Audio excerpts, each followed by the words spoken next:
meus amores! Como estão?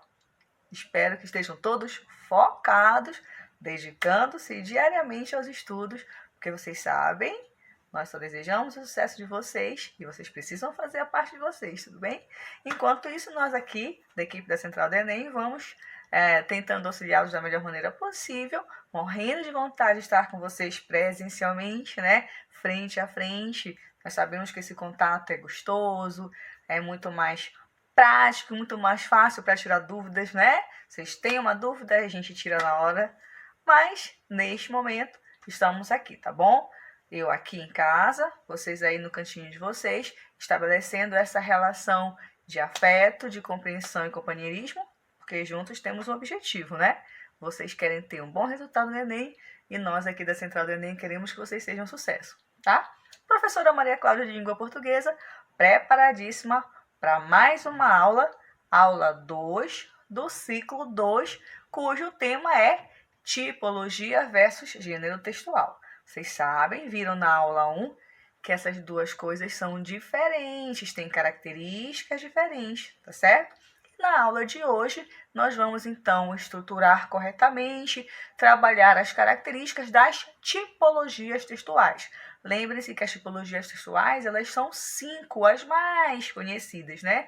Aquelas que mais se destacam, mais são cobradas nos processos seletivos, tudo bem? Um desdobramento aí que chega a 9, porque tem a tipologia dialogal, mas não é tão difícil de você identificar, tá certo? Na aula de hoje, nós vamos falar sobre duas tipologias específicas, tudo bem? A tipologia narrativa e a tipologia injuntiva. Então, foco, que a aula vai começar. Então, só para relembrarmos que as tipologias textuais, tudo bem? Elas apresentam aspectos linguísticos específicos, elas têm número limitado e elas apresentam aspectos formais também bem definidos. Vocês precisam ter isso em mente para que vocês possam diferenciar dos gêneros textuais, tá bom?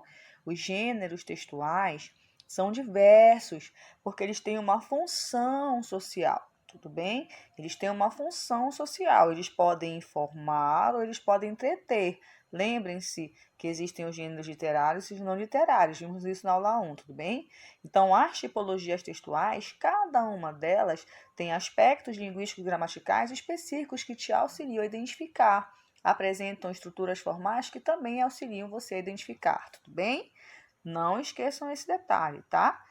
Tipologia textual são em número limitados, apresentam aspectos linguísticos específicos e também apresentam aspectos formais bem definidos. Tudo bem?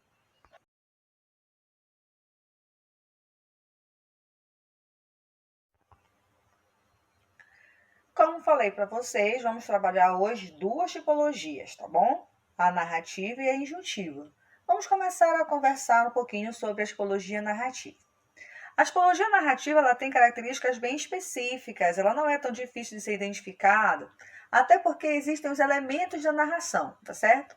E esses elementos da narração são tão característicos que já pensamos neles toda vez que queremos identificar a tipologia narrativa. Quando você lê um texto e você consegue responder as 7 perguntinhas nesse texto, o que, quem, onde, quando, como, porquê e por isso, você já sabe que você está diante, então, de um texto cuja tipologia é a narrativa. Aí você vai perceber o seguinte, que o texto narrativo ele tem um foco narrativo, você sempre vai ter um narrador, tá certo? Alguém que vai estar contando a história. E o foco narrativo ele pode ser em primeira pessoa, quando o narrador é personagem, você percebe que o narrador faz parte da história e contar o que aconteceu com ele, ou você vai ter o foco narrativo em terceira pessoa, ou quando o narrador é um narrador observador ou onisciente. O narrador onisciente é aquele que sabe tudo, consegue identificar todas as informações do que aconteceu. Ele sabe até o pensamento das personagens. O narrador onisciente ele é meio que um deus, entre aspas, né? Claro, dentro do texto, dentro da narração, tá certo? Então, vamos lá. Você tem o foco narrativo, você precisa identificar se o narrador é em primeira pessoa ou em terceira pessoa, e você tem o quê? O que é exatamente o enredo, é o fato, né? O que aconteceu? Qual o fato acontecido que faz com que vale a pena contar essa história? Porque você tem como foco narrativo, a finalidade do texto narrativo é contar um fato, contar uma história, tudo bem? Então, toda história tem que ter algo que aconteceu. É o quê? É um enredo, que vai ter um clímax, que vai ter conflitos, né? Até chegar ao clímax da história. Quem são as personagens, tá certo? Onde é o espaço no qual se dá o fato, quando exatamente o tempo, o momento, que pode ser cronológico, que é o tempo do relógio, certo? Começo, meio e fim. A história começa às 5h50 e termina às 7h30. Então, o tempo cronológico é o tempo do relógio que tem esse passar contínuo. Ou ele pode ser um tempo psicológico.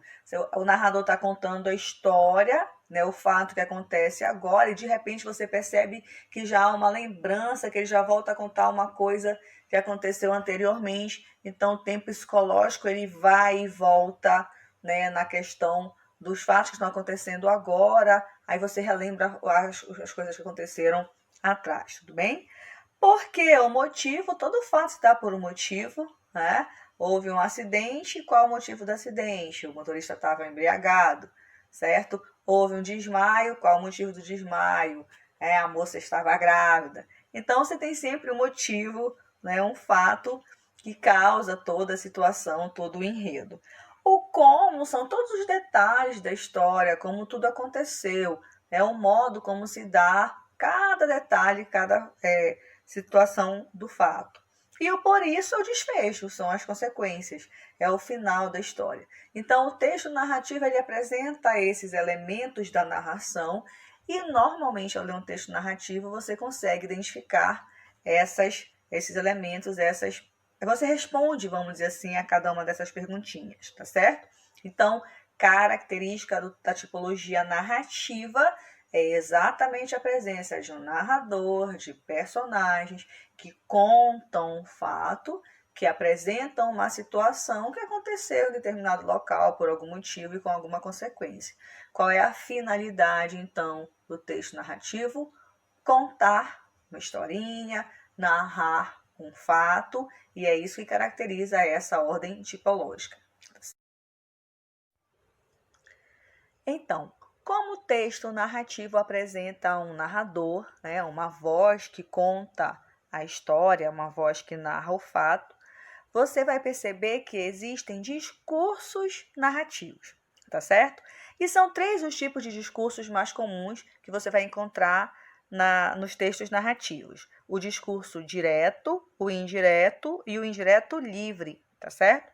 O discurso direto, ele apresenta a fala da personagem. Vocês vão perceber que as personagens falam e essa percepção, essa observação de que as personagens estão falando diretamente no texto é porque você vai observar a presença de travessões e de aspas. Tá? Travessão e aspas são os elementos que vão fazer com que você identifique que há realmente um discurso direto. A personagem fala, o narrador apresenta a fala, as personagens falando. No discurso indireto, só quem fala é o narrador. Então, não aparecem diálogos das personagens dentro do texto. É o narrador que conta os pensamentos, se ele for onisciente, né? É o narrador que apresenta para o leitor a fala das personagens. E o que caracteriza o discurso indireto, meus amores? É exatamente a presença das conjunções integrantes que ou se. Então, o narrador, quando ele vai apresentar para o leitor a fala da personagem, é muito comum que ele fale exatamente, ele use orações substantivas, objetivas. Ai, que lindo! Olha aí a gramática, né? Dentro do texto. Eu falo para vocês que o texto é a gramática na prática, tá vendo como é? Então, assim, ó, o homem falou que sairia mais cedo. E aí, esse que sairia mais cedo é o narrador apresentando para o leitor exatamente a fala, né, da personagem. Como é que ficaria no discurso direto, professora? O homem disse, eu sairei mais cedo. Então, você vai perceber que no discurso indireto, apenas o narrador que fala. Você não vai ter a presença das personagens falando. E no discurso indireto livre, o discurso indireto livre é uma mistura exatamente do direto e do indireto. O narrador está falando e de repente aparece a fala da personagem meio que se misturando à fala do narrador e não há presença de marcas linguísticas, tudo bem? No discurso indireto livre você não vai ter aspas, você não vai ter travessão. Então você precisa observar todo o contexto, é exatamente, né, no contexto da narrativa que você vai conseguir diferenciar, isso aqui é uma fala de uma personagem dentro da fala do narrador, tá certo? Então, todo o texto narrativo ele vai apresentar para você um tipo de discurso. Ele pode ser um discurso direto, que apresenta a fala das personagens, e indireto, apenas a fala do narrador, e o indireto livre, quando você percebe que o narrador está falando e de repente aparece ali uma fala da personagem no meio da fala do narrador, tá? É importante que você identifique esses 3 tipos de discurso, porque o Enem cobra, e principalmente o Enem cobra em algumas questões você identificar essa transposição do discurso direto para o indireto, né? E não só o Enem, tá bom, meus amores? Os processos seletivos, os concursos, as questões também sobre tipologia textual envolvem essa transposição do discurso direto para o indireto, então é importante que você saiba identificá-los, tudo bem? Mas, professora Maria Cláudia, dentro do texto, tudo bem, eu já percebi qual é a finalidade do texto narrativo, é contar, é narrar. Eu sei que o texto narrativo apresenta o narrador, que há um discurso, que eu vou encontrar elementos da narrativa como personagem, espaço, tempo. Mas e a gramática? Quais são os aspectos linguístico-gramaticais que me auxiliam, professor, a identificar que a ordem tipológica predominante do texto que eu estou lendo é exatamente a tipologia narrativa? Meus amores, verbos de ação, aqueles verbos que indicam movimento, atitude, tá? Os verbos significativos, né? E você vai perceber que também aparecem os verbos dizende. Que verbos são esses? São aqueles verbos de dizer. O menino falou que, né? A mãe respondeu que, o pai indagou. Então, indagar, falar, responder, explicar, são verbos muito comuns que aparecem nos textos narrativos, tá certo? E o tempo verbal é o tempo passado, porque você conta um fato que já aconteceu, não é, meus amores? Uma vez um aluno perguntou assim, professora, eu posso encontrar o texto narrativo com verbos predominantes no presente? Ou, perdão, no futuro? Aí eu falei para o aluno assim, bom, se você tiver o dom, né, de saber o que vai acontecer no futuro, o dom da adivinhação, nós não sabemos o que vai acontecer, não é, meus amores? Então a gente não pode contar um fato que ainda não aconteceu, tá? Por isso que predominam verbos de ação, que as personagens estão sempre agindo, comendo, falando, e você vai perceber que predomina o tempo passado, tudo bem? É interessante você observar também que vai predominar no texto narrativo ou a função emotiva ou a função referencial. Por quê? A função emotiva ela vai estar presente quando você tiver um narrador em primeira pessoa, que o narrador é personagem. Porque você sabe que a função emotiva ela é caracterizada pelos pronomes e verbos em primeira pessoa, sim ou não? Você lembra da nossa aula do ciclo 1, né? Então, no narrador personagem conta um fato que aconteceu com ele. Então, verbos e pronomes vão estar em primeira pessoa. Eu, nós, né? Meu, nosso. Então, narrador personagem, a função emotiva vai estar presente. Quando você tiver um narrador observador ou narrador onisciente, você vai perceber que vai predominar a função referencial, pronomes e verbos em terceira pessoa. Ele saiu, eles saíram correndo, foi a atitude dele, foram as suas palavras. Então, percebam como na língua portuguesa as coisas estão interligadas, né? O elemento da comunicação, a função da linguagem, a tipologia textual, você tem sempre elementos gramaticais que juntam essas coisas e você precisa começar a observar exatamente essa relação.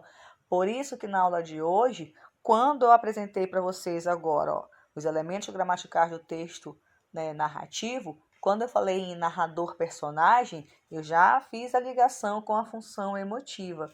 Quando eu falei em narrador-observador ou narrador-onisciente, eu já fiz a ligação com a função referencial, porque são questões gramaticais que vão te ajudar a identificar sempre essas situações. Não esqueçam isso. Tá certo, meus amores?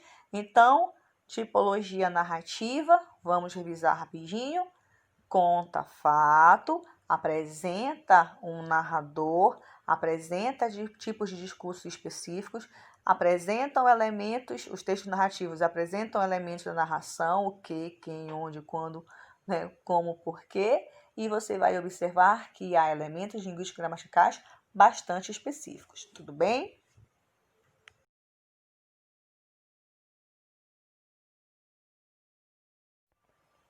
Vamos agora identificar as características e a finalidade da tipologia injuntiva.